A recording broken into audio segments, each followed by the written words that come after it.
Muy buenos días. Cuando llego a un lugar por primera vez, especialmente cuando son ciudades pequeñas o pueblos pequeños, casi siempre pregunto por las tradiciones locales, porque efectivamente la tradición de un pueblo es lo que lo hace sabroso, es lo que lo hace ser rico en cultura. Cuando en un lugar no hay ninguna tradición, es como si estuviera vacío, como si no hubiera nada que celebrar. Pero ojo, también me he topado con algunos lugares en donde las tradiciones son tan inflexibles que la verdad ya no me quedan ganas de regresar a esos lugares a celebrar nada.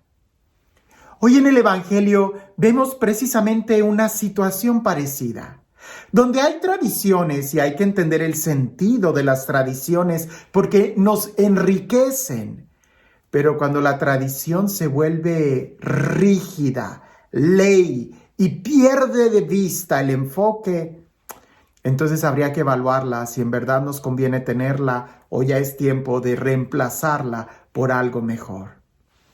Te invito a que escuchemos el Evangelio y que prestemos atención sobre todo en el diálogo y la respuesta que Jesús le da ante la queja que los fariseos hacen sobre las tradiciones. Dice así: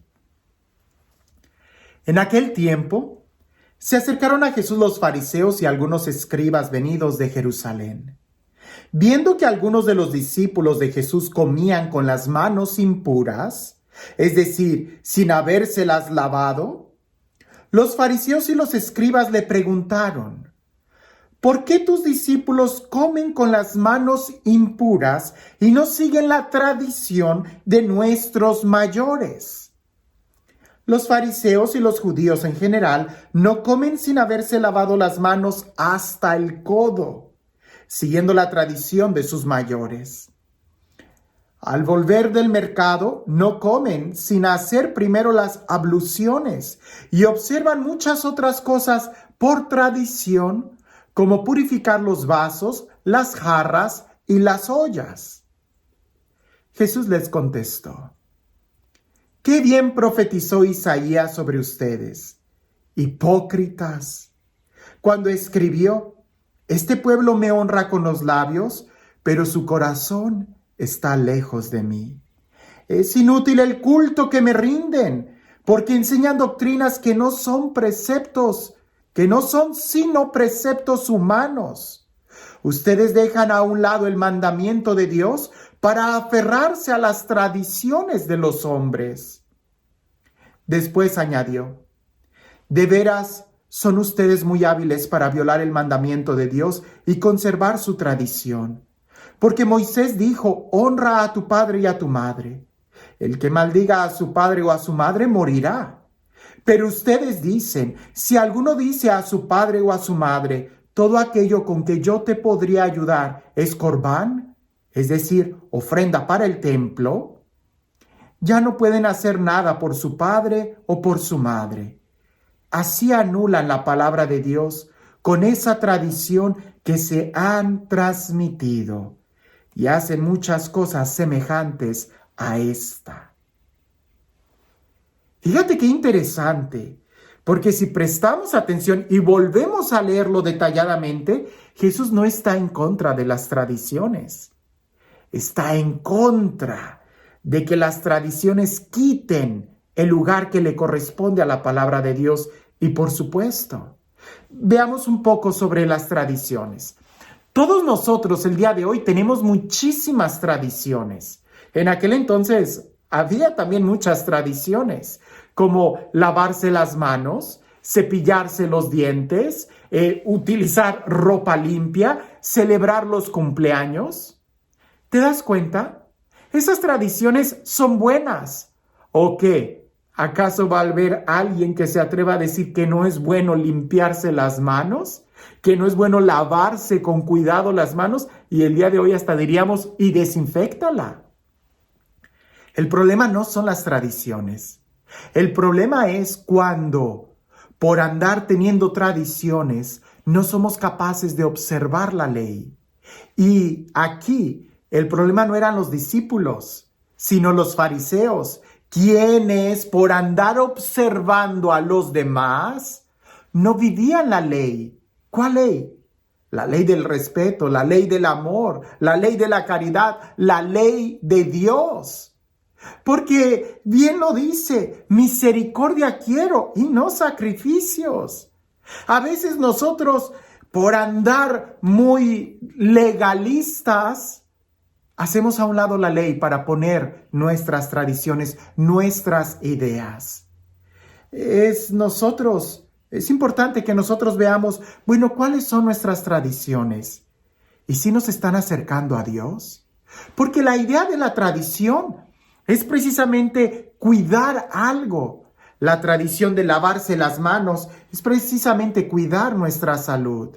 La tradición que nosotros tenemos de los primeros viernes, de las 3 de la tarde y muchas otras tradiciones en el ámbito de la fe es precisamente que nos conecten a Dios, que mantengamos ese espíritu vivo. Esa es la idea de la tradición. Pero cuando alguien se aferra y se enfrasca tanto que sufre cuando no cumple la tradición, ahí hay un problema. Recuerdo que en una ocasión, en un lugar, me pidieron que expusiera el Santísimo en una iglesia a las 12. Entonces yo iba a ir a exponer el Santísimo a las 12, lo expongo, termino, bajo y se acerca una persona muy molesta diciendo que no pudieron rezar el Ángelus a las 12 porque yo estaba usando el micrófono y el altar en la iglesia. Yo les dije, bueno, pero es que se anunció que la hora santa iba a empezar a las 12. ¿Por qué no rezas el Ángelus a otra hora? Y la persona dice, no, es que es la tradición rezarlo a las 12. Y le digo, pues rézalo ahorita, en alguna parte del mundo han de seguir siendo las 12. Claro, es bueno que tengamos una tradición. Es bueno que podamos tener esas cosas que nos ayuden a despertar, a hacernos conscientes del tiempo, de la hora, de la presencia de Dios. Pero cuando pierden el sentido y lo hacemos rígidamente ley, entonces ya no estamos realmente observando el sentido de lo que estamos haciendo. Como alguien me decía, tenía un conflicto muy fuerte porque su cumpleaños, el cumpleaños de su esposo era un día y tenía que hacer un viaje y no podía celebrar el cumpleaños de su esposo en ese mero día. Y el marido le decía, no hay problema, lo celebramos otro día. Pero esa persona tenía que hacerlo ese día porque siempre lo habían hecho ese día. Y yo le dije, pero si la idea de celebrar el cumpleaños es celebrar la vida, ¿por qué te vas a aferrar solamente a hacerlo en un día? Si por andar haciéndolo en ese día no lo vas a hacer de la mejor forma, cambia de día y celebra la vida, que sea una celebración y no algo que te oprime y que te encadena y que no lo disfrutas y te sientes como obligado a hacerlo. Hace poco fue mi aniversario sacerdotal y hubo una persona que me invitó a comer y estuvimos celebrando todo, sino que ya después se dio cuenta que no era ese día. Yo pasé por hecho, lo estaban festejando un poquito antes de mi aniversario sacerdotal y yo no hice ningún comentario porque yo supuse que a lo mejor el mero día esas personas no podían festejar mi aniversario conmigo en el mero día de mi aniversario. Pero la fecha es lo de menos, lo importante es la celebración. Y ya después muy apenados me dicen, padre, nos equivocamos, nos adelantamos. Y yo les digo, no se adelantaron a nada, ni tampoco se atrasan a nada cuando se trata de celebrar. El amor es más importante que la tradición. Cuando cualquiera que sea la tradición te distrae de lo más importante, hay que tener cuidado. Y que la tradición es buena, por supuesto que es buena, porque en la mayoría de los casos nos debe de poner en atención a lo que es importante.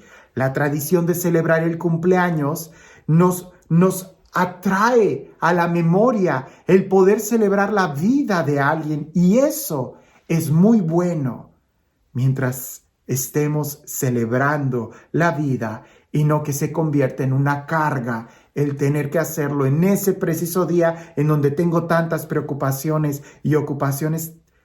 La idea es celebrar. Así que revisemos nuestras tradiciones, ¿nos están ayudando a acercarnos más a Dios y disfrutar la vida? ¿O nos están deteniendo a no poder disfrutar la vida? Y este Dios, el Dios del amor, el Dios de la vida, el Dios de la libertad, el Dios que nos habla y que se acerca a nosotros, que sea este Dios quien el día de hoy nos bendiga, en el nombre del Padre, del Hijo y del Espíritu Santo. Cuentan por ahí que llegó un hombre a una casa y estaba muy bien vestido aquel hombre. Y toca la puerta y la señora pobre abre la puerta y se sorprende al ver a aquel hombre tan bien elegantemente vestido. Y el hombre le dice a la señora: ¿tendría algo que ofrecerme de comer? Tengo hambre y no he comido. Y la señora se sorprende y le dice: ay, no, joven, yo no tengo nada, yo soy muy pobre. Y aquel hombre abre los ojos y le dice: oh, no se preocupe, si usted quiere, traigo conmigo una piedra. Si usted me proporciona una olla lo suficientemente grande para llenarla de agua, yo le puedo combinar un caldo de piedra que es muy sabroso. La señora, llena de curiosidad, le dijo: por supuesto, pase. Y aquel hombre toma la olla más grande, la llena de agua y con mucho cuidado saca de su bolsa una piedra. Y la señora le dice: ¿puedo verla? Y él le dice: claro, mire, ¿nunca ha visto usted una piedra para hacer un caldo? Y la señora le dice: no. Y el señor sonríe y le dice: este va a ser el mejor caldo de su vida, se lo aseguro. Y lo pone sobre el agua y se le queda viendo. Y la señora dice: ¿y qué tenemos que hacer? Y el hombre dice: esperar a que empiece a hervir el agua. Y la señora dice: bueno, eso va a tomar unos minutos, ahorita vuelvo. Y se sale. Y le dijo a todo el vecindario que había un hombre en su casa que iba a hacer un caldo de piedra. Así que todas las vecinas estaban ahí esperando el momento en que el agua empezara a hervir. Empieza a hervir el agua, el hombre agarra una cuchara, la mete sobre el agua, la saca, le sopla, le da un sorbo y dice: delicioso, delicioso. Y todas las señoras empezaban a alzar el cuello para tratar de oler a qué olía el caldo de piedra. Y el hombre voltea y dice: lo único que le hace falta es unas patatas para que esté sabroso, unas papas. ¿Alguien tendrá unas papas?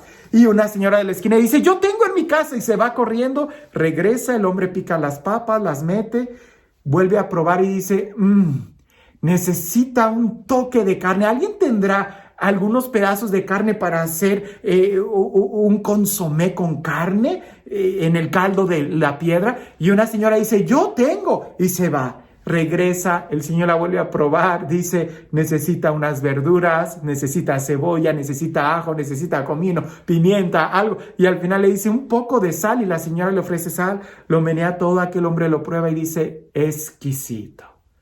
Traigan platos, hay caldo de piedra para todos. Todos trajeron platos.